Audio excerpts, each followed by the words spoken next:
No matter where you are in life, you need someone to follow. When people see me doing things, it makes them want to do it. Just like when I see other people doing things, I'm like, man, I want to be more like that person. I want to be structured, or I want to be, whatever habits they have that they're creating. Welcome back to the Garnered Report. We have a special guest today, Lindsey Dulin.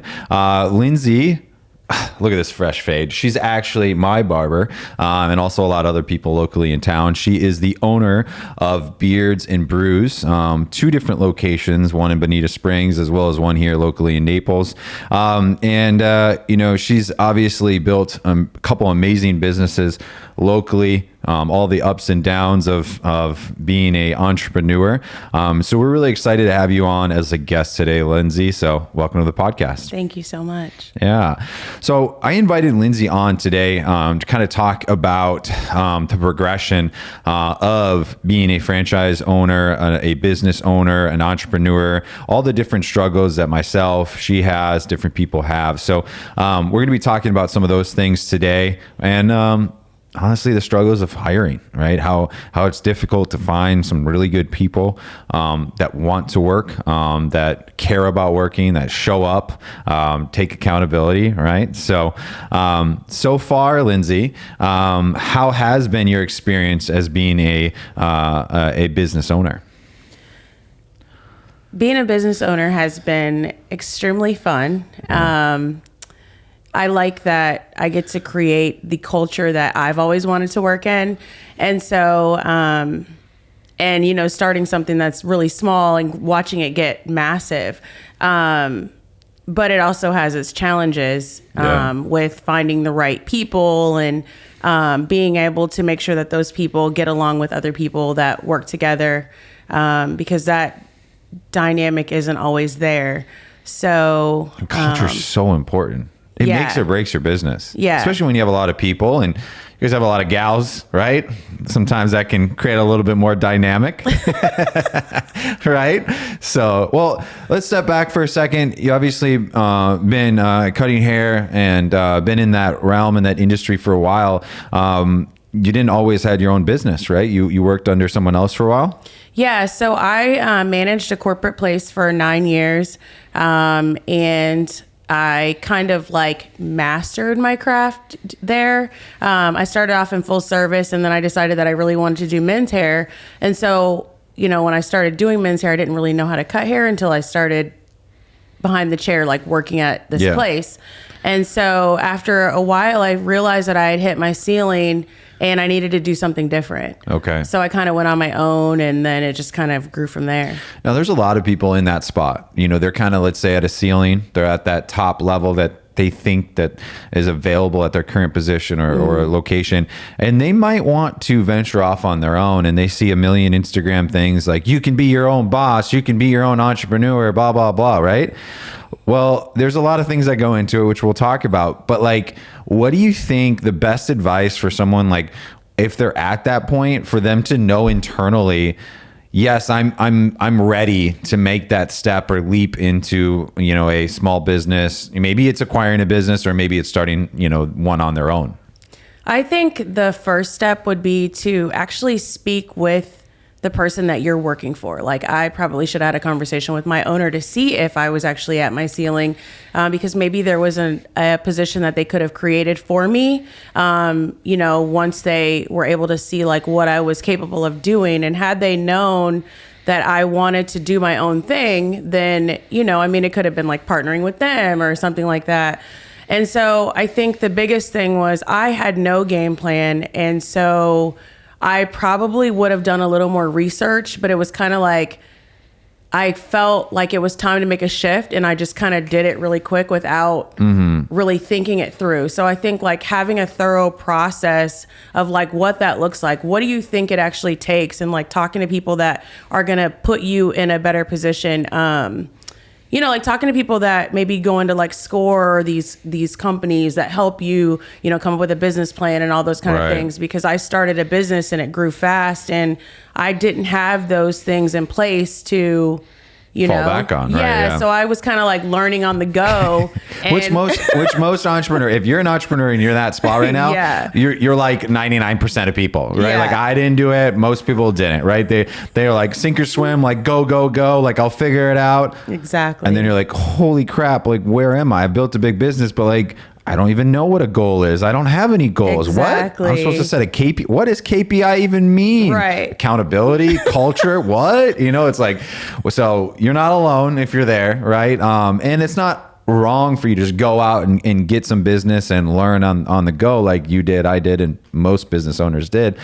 But if you do want to do it the right way, seek a little guidance is what you're saying. Exactly. Yeah. I think it would make it a little bit easier because now you're like going through your business day to day and you're like, okay, I don't really like how that is working. So now let me just make all these changes. And when you have people working for you, it's hard to do that while you're, Oh, it's very difficult working on the business, especially when you're working in the business, right? There's a famous line with that. So now you're still making, changes and different things all the time. And if you're not, you're probably going to get behind as a business leader, business owner. How long you been in business now? For 5 years. That's amazing. Awesome. And, I can attest as a client, as friends, that go there, she does run a really, really good business. So people are very happy with you. So, Lindsey, when you first said, I'm going to start Beards and Brews, right? How was that journey going from I'm employed to unemployed and I have to figure out on my own? It was really scary. Actually, when I left my old job on a Wednesday, I called another company and I said, I want to come there and I think I want to be the manager there. And so I'm driving down Pine Ridge Road and I see this thing called Phoenix Salon Suites.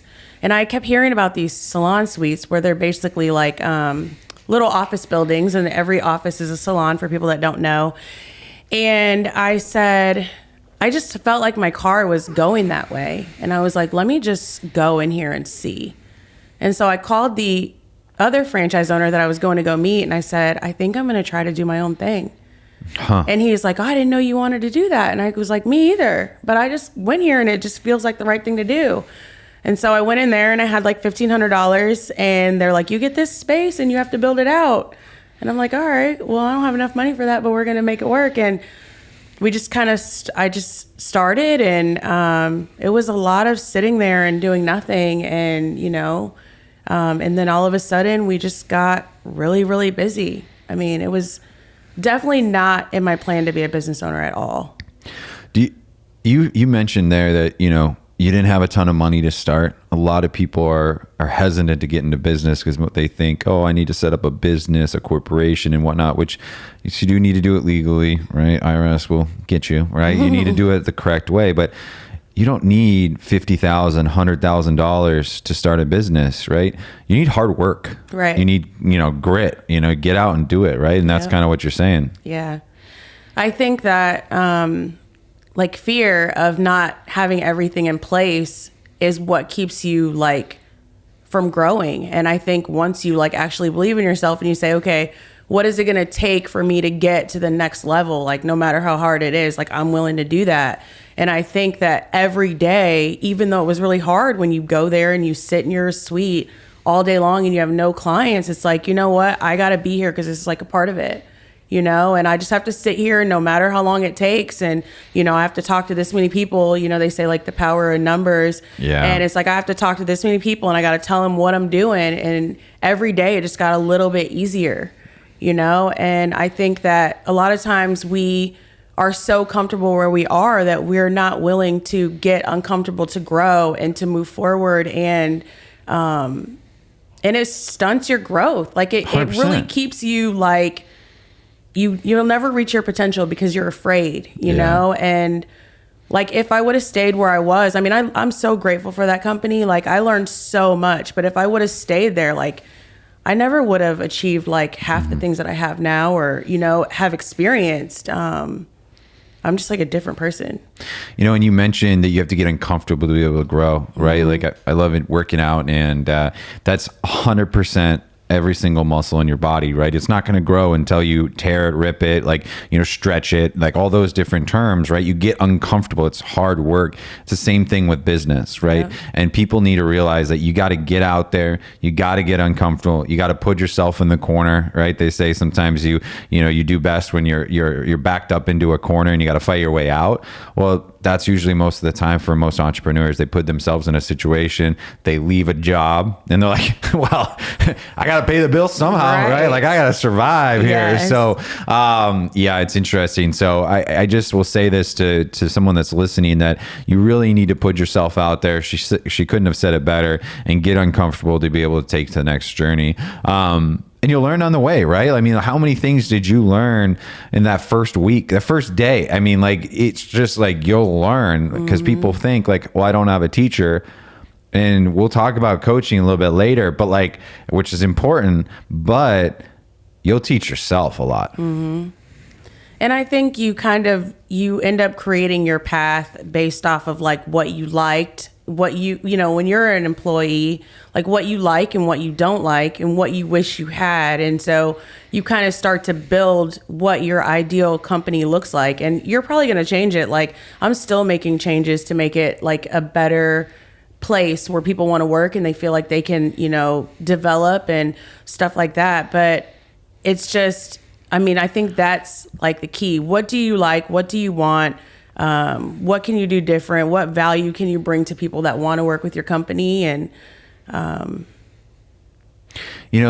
when you say the culture and you say the people and all that kind of stuff, it's really the deal breaker with most businesses, because as you progress in a business, now you could be a solo, entrepreneur, which, hey, this won't apply to you because it's obviously internal.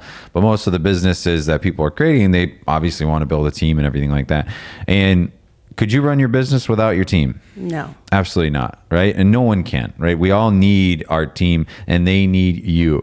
And I think a lot of people forget, once they go from a employee to a boss or an owner, they feel that they should be entitled and they should not have to work and they should do all these things. It's like, that's like the opposite. You should be setting the example, right? It comes from the top down.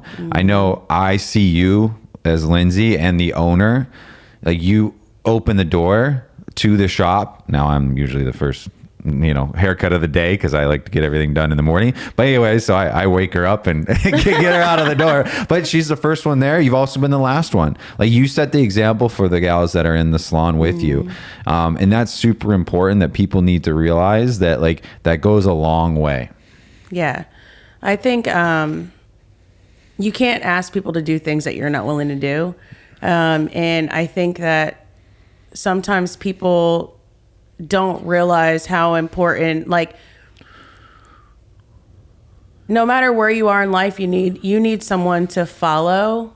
And I think that when people see me doing things, it makes them want to do it. Just like when I see other people doing things, I'm like, man, I want to be more like that person. I want to be structured, or I want to be, whatever habits they have that they're creating. And so that's just a part of my habit that I'm trying to get used to. But I know that I'm setting an example for someone else as well.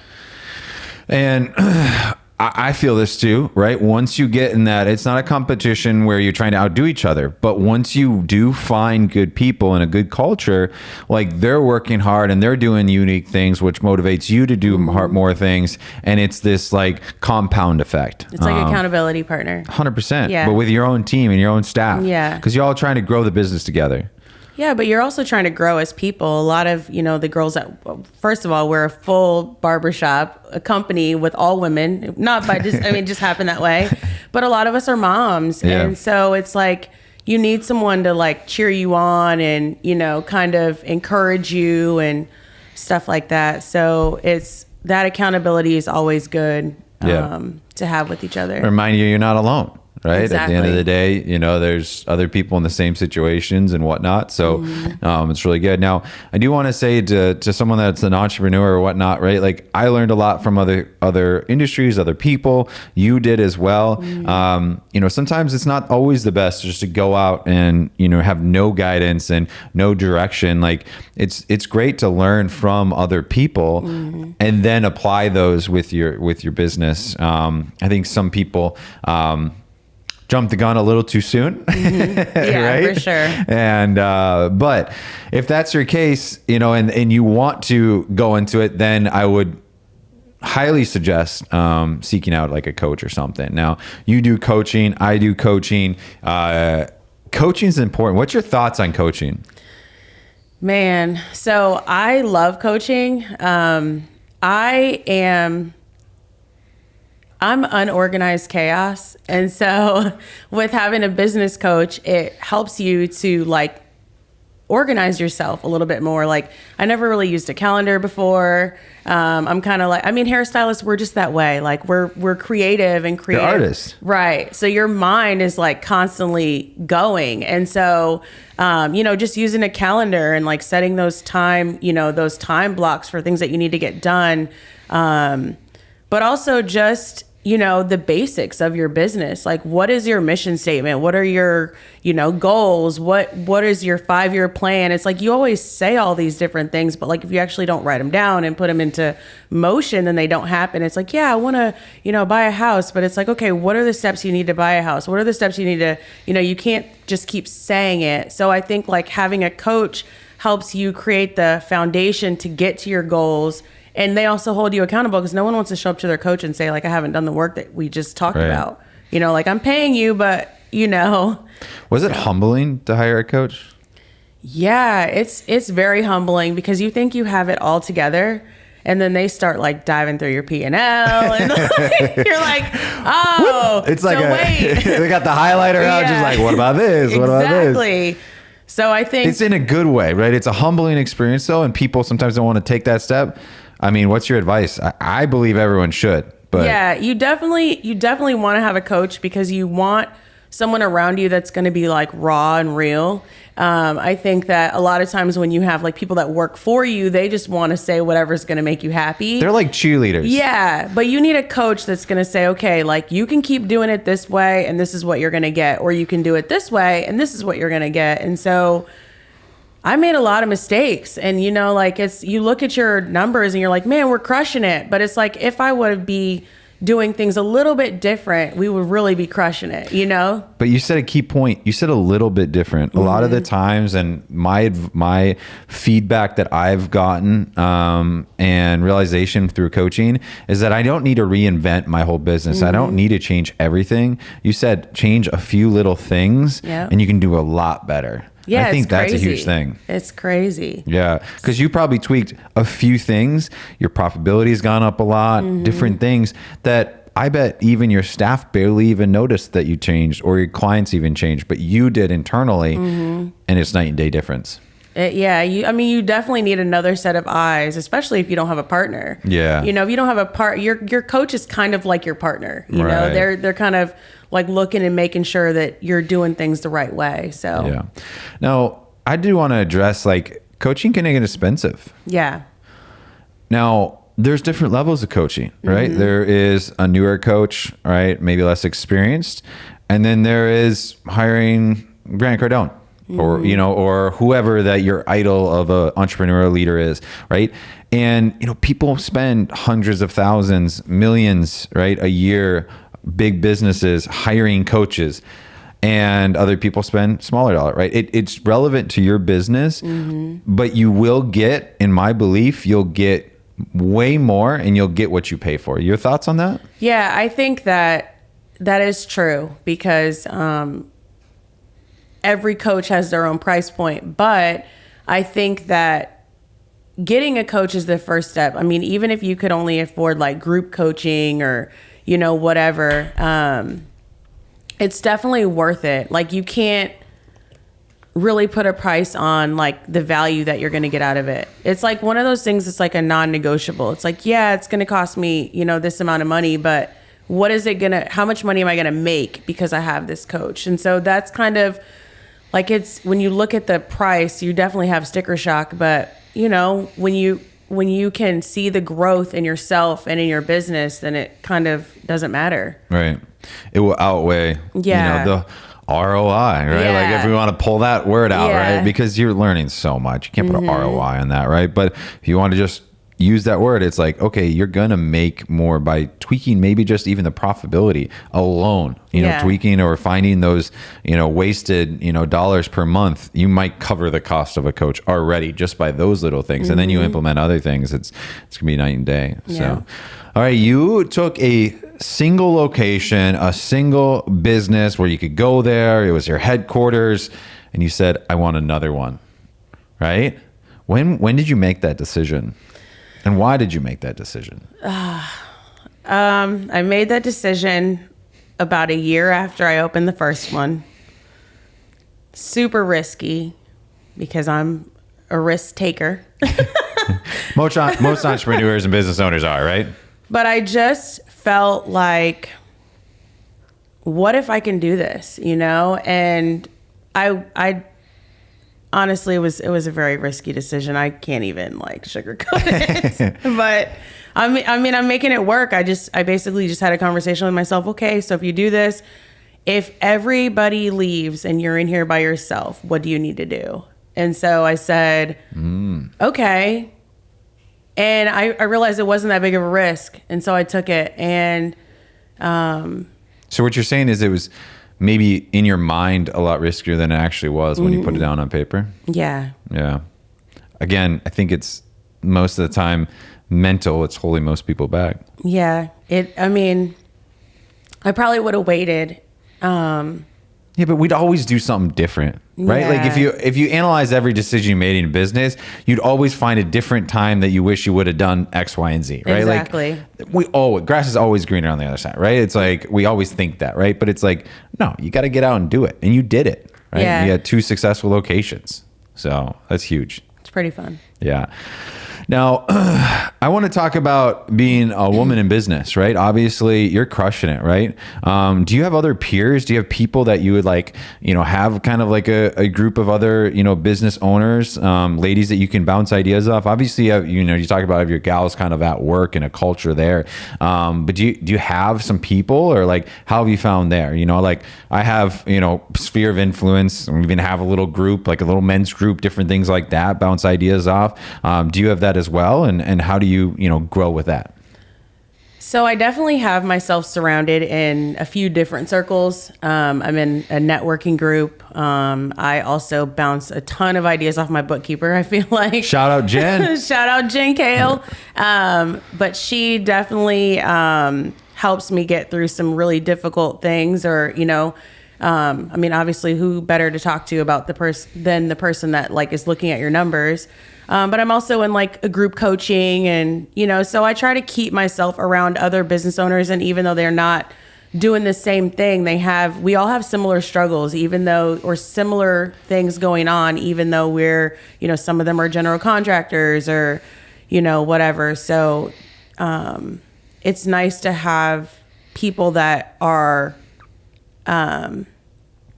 like-minded. Yeah, other business owners that, because you can talk to your managers or whatever, but it's not the same. You're not going to get the same.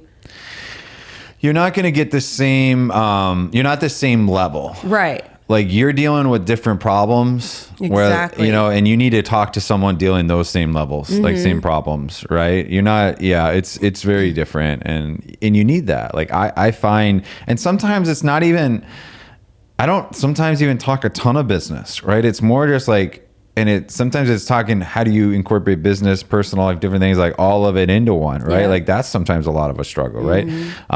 So it's interesting. I'm glad you have some people like that, because people need it, right? And people need to find their, get lunch, or let's say you admire someone, right? Reach out, be like, hey, I don't want something from you. I'm not trying to sell you something, but could I treat you to lunch? I'd love to just, get to know you and connect with you. You never know what's going to happen. Maybe it's someone, someone in your industry, someone in a different industry, or whatever, but reach out to people. It's always good to connect.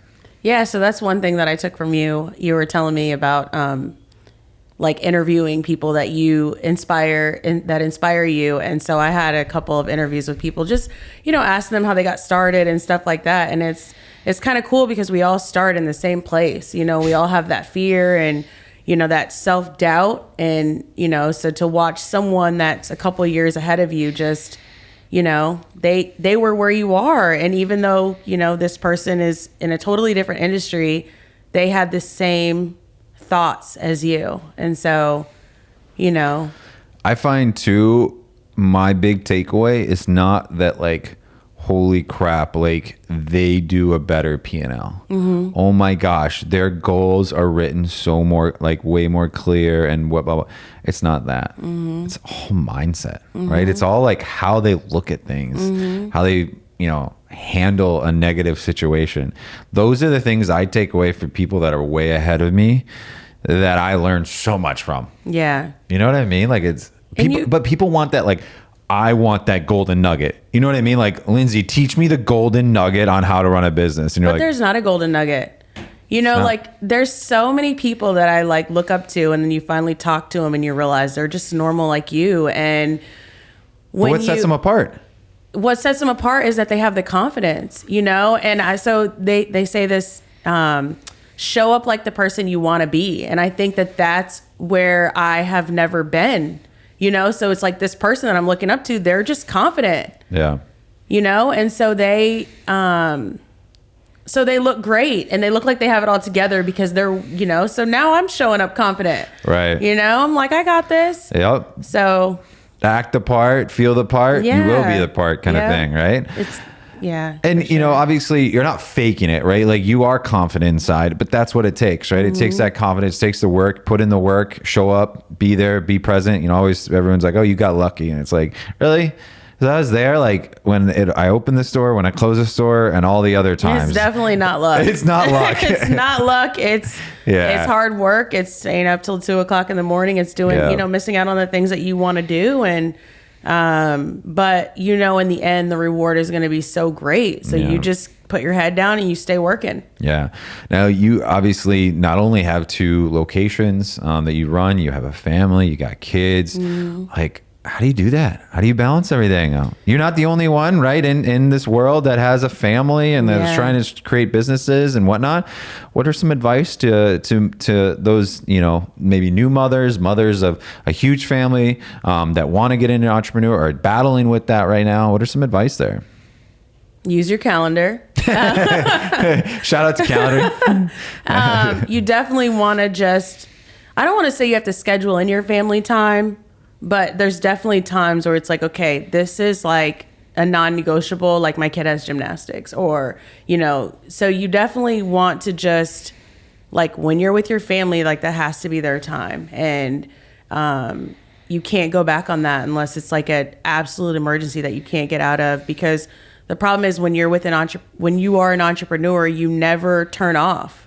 And so if you're always on, then you're going to get burned out. And that's one thing that my coach said is like, I feel, she's like said to me, like, I feel like you're getting burned out. Yeah. And so you have to just say like, okay, I'm done for the day. And this is like it's time hard, for me to. It is hard, but it's necessary to recharge so that you can, continue to be the best. Yeah. I'm into that. Yeah. Because if you're not performing at your best, you're letting your team down, you're letting your family down, yeah, exactly. You're letting your clients down and everyone in between. Yeah. And you do all of this stuff so that you can have, financial freedom, so you can have, family time and all of these different things. But if you can't find the balance, then you're really not like hitting the goal. You're not getting there. Yeah. So I had some pretty good gut realizations and sucker punches, or however you want to look at it. Like I had some big things going on, and then we had a vacation, different things like that. I remember I was, dealing with all this stuff, and I was like, wait, this is such an oxymoron here, right? Like I'm supposed to be on vacation. I'm supposed to be relaxing. I'm doing the opposite of that. I'm sitting on my computer worrying about the Wi-Fi, trying to get connected or this and that. Like that's not fun, right? We're supposed to be, at least my goal was, financial freedom, have the flexibility, be able to travel with my family, different things like that. That was not even close to what I was happening. I was pretty much just paying money for a different office space. Yeah, you're like, I'm on the beach, but yeah, exactly. And then you're making your family mad because you're not focused on them. Present. Yeah, you're not present. Yeah, it's sad, but it's a give and take, right? We are blessed that we have amazing technology, allows us to kind of work on the go sometime, right? So we can get a little work done. Let's say on the travel there, different, but I think internally we just all entrepreneurs can do a better job at the off switch, right? And turn it off. So, Lindsey, what's on the docket? What's that? I mean, you obviously already have goals with you set with a coach and stuff like that. Any big goals that you're trying to accomplish over the next couple, maybe year, 2 years, 5 years? I think this year is kind of like, slowing down a little bit and just, fine tuning what we've created. Adding more services, and just creating like a better services for our clients. And hopefully in the next couple of years, I have some of my girls that they want to be an owner of Beards and Brews, and, we can partner together on something like that. But it's just really kind of making what we have better. Yeah. Yeah. Kind of slowing down to speed up. That's like a saying I hear a lot in business. Kind of like you don't want to pause, but you definitely need to tweak it, right? Yeah. I mean, there's pit stops for a reason in a race, right? And there's different things that we could use as an analogy, but I do agree with that. And we've kind of been on a craze, a busy season for the last couple of years, post-COVID, different things like that, right? We're internally within Real Producers, we're doing the same thing, right? We're tweaking things. And one of my cultures, right? One of the things in our culture is, growing 1% every day, right? So it's like, we're not trying to reinvent the wheel overnight, right? We're trying to make a small tweak. But if we can make a small tweak every day, and this is probably what you're doing, is over that course of the year, you're gonna 10x, right? Yeah. You're gonna do big things. And you're like, did I really do much though? I just made small little changes. Just little changes and staying consistent and, That's huge. Staying consistent. Consistently showing up, being there, right? How's hiring been for you? I've actually been very blessed with hiring. A lot of entrepreneurs struggle, right? It's a very difficult time to hire right now. The whole COVID kind of threw a wrench in it. So, what are some tips when hiring? I think the biggest thing for me, the biggest blessing has been the culture that I've created is, really trying to promote work-life balance, and flexibility, which kind of can create but I think that when people really know that you care about them, then they can feel it. And so they bring their friends basically to Beards and Brews. So it's like, hey, I work here and I think that you would really like it. So it's kind of been all of the people that work with us have been referral. But I always said, I want to work for a place that cares about me. And so I think when people know you care about them, then they want to tell their friends. And so you really don't have to hire anybody because they just come to you. Right. You know what I mean? So that's kind of how it's been for 5 years. That's amazing. Every now and then you'll get someone that, now that we're 5 years in, we're getting people like, hey, are you guys looking for people? So now we're starting to get people coming, but everyone else has been brought to us. It's really amazing. But it just goes back to the testament of like creating the culture you want. And the right people will come. Yeah. You don't have to force people in. People want to be there. They share it with other people. Kind of that internal referral source, right? Yeah. That's powerful. That's awesome. Well, it's been amazing to really obviously hear from such a successful woman in business and how you've built a culture within your business, how you've, not only set the example, yourself, right? But you can now share that with other people. And Lindsey, we appreciate you coming on the podcast, sharing your story. It's not easy getting on these podcasts, people. So we got cameras, lights, and everything like that. So it's really fun to be able to get you on here, but it also takes a lot of courage. So I hope some people were able to pull. I know you obviously shared a lot, but hopefully someone can pull that nugget or that information or that mindset to apply to themselves, their business, their life, their family. And we just want to say we appreciate you from the Regenhard Report. And if you guys need a haircut, obviously, Beards and Brews is where to go. Reach out to them. They'll get you scheduled up and they'll take care of you. So, Lindsey, thank you for joining us today. Thank you for having me, bringing me out of my comfort zone. There you go. Hey, when you're out of your comfort zone, you grow. So yes. We'll see you guys on the next episode. Thank you guys and stay tuned. Thank you.